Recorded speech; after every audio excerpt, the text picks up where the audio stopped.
ఇక్కడే ముక్కాంలో కొత్తగా కాలేజీలో స్టార్ట్ చేశారు కదా స్కూల్, తెలుసండి మీరు ముక్కాంలేనా? ఓకే. సో నేను ముక్కాం స్కూల్లో ఒక టీచర్గా వర్క్ చేస్తూ ఇంటి దగ్గర కిరాణా షాప్ చేస్తుండేదాన్ని. కిరాణా ఆడుతూ పాడుతూ నేను డైలీ 2000 అమ్మేది బిజినెస్. తర్వాత స్కూల్లో నేను 6000, అంటే అక్కడ చూసుకుంటూ ఇక్కడ చూసుకుంటూ. మరి అక్కడ నాకు ఇన్కమ్ వచ్చింది కదండి, మరి ఇక్కడ ఇందులో ఎందుకు చేస్తానంటారు కదా? సో ఇందులోకి ఎందుకు వచ్చానంటే ఫస్ట్ నాకు మా అప్లైనర్ వచ్చి రాఘవమ్మ మేడం అండి. ఇందులో అప్లైనర్ అంటే మనకి ఈ లైఫ్ ఎవరు ఇచ్చారు, అసలు ఈ వెస్టేజ్ గురించి ఎవరు పరిచయం చేశారో వాళ్ళని అప్లైనర్ అంటే ఒక గురువు అంటారండి.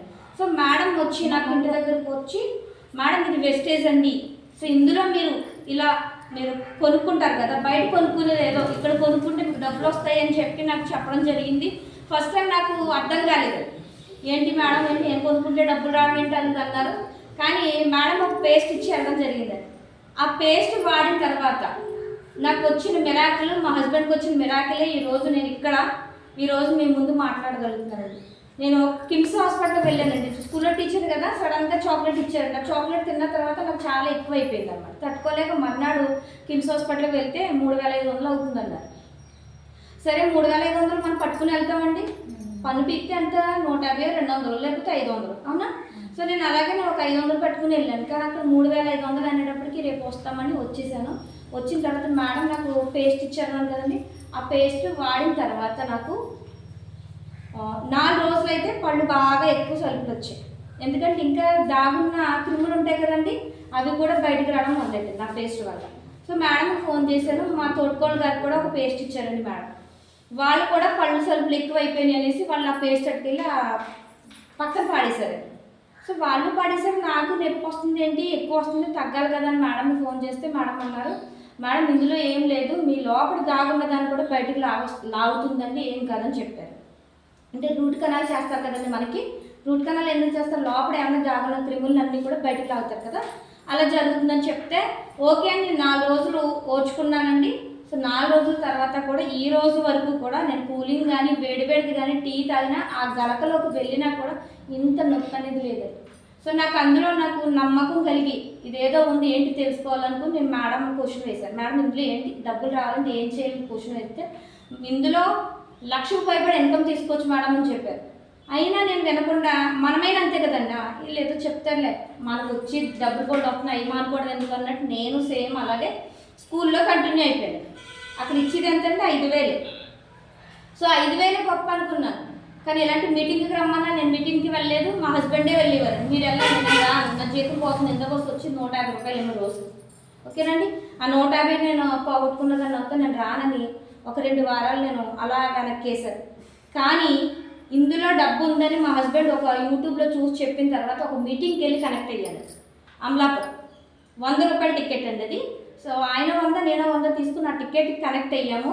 ఆ 100 రూపాయలు ఈరోజు నేను 400 తక్కువ 50,000 రూపాయలు ఇన్కమ్ తీసుకుంటున్నాను. ఆ రోజు 100 రూపాయలు వేస్ట్ అవుతుందని నిజంగానే ఆ మైండ్ సెట్ తోటి ఆగిపోయి ఉంటే ఈరోజు ఈ పొజిషన్ రాకూడదు. కంపెనీ నుంచి వచ్చేటువంటి కార్ ఫండ్ కానీ కంపెనీ నుంచి వచ్చేటువంటి ఇన్కమ్ కానీ నేను తీసుకుందానంటారా? లేదు కదండి.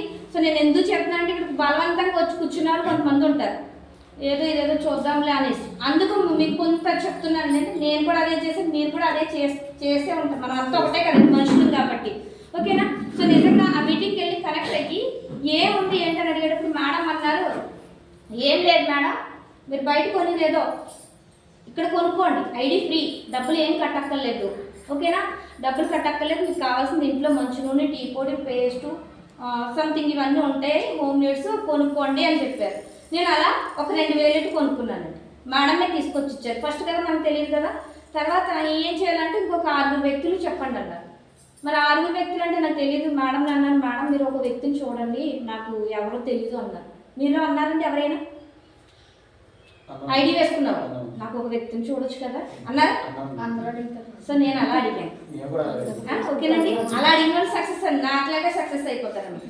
సో మేడం అడిగితే మేడం ఏమి ముక్కు తెలియదు, ఎక్కడో కొత్త లంక వలీబాబా గుడి దగ్గర ఒక అమ్మాయి వేసిందండి.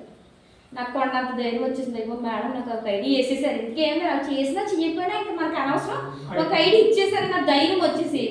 తర్వాత మా ఇంటి పక్క వాళ్ళు ఇద్దరు చెప్పాను సార్, ఆ ఇద్దరు కొన్నారు తప్ప ఆ అమ్మాయి మొత్తం మీద ఎంతో కొనుక్కున్నారు జస్ట్.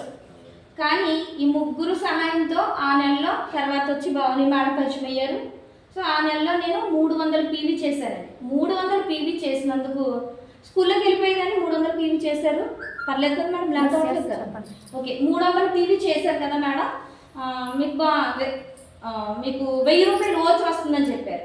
సరే 1000 రూపాయలు ఏంటి, ఓచర్ ఏంటి మనకు తెలియదు కదా సార్. ఇప్పుడు దేనికి ఉండి లెక్క దానికి ఉంటుంది కదా, ఈ ఓచర్ అన్నారేంటి ఏమన్నా తెలియదు. సరే అనుకున్నాను, స్కూల్కి వెళ్ళిపోయాను. మళ్ళీ ఈయన బుధవారం అమలాపురం సిఎన్టీకి వెళ్ళారు. నిన్ను సన్మానం ఏదో ఉందంటే రమ్మన్నారు, కనుక్కున్నారు. లేదు నేనేం రానులంటే అన్ని ఫేక్, నేను రాను. లేదు రా ఒక్కసారి వెళ్దామన్నారు.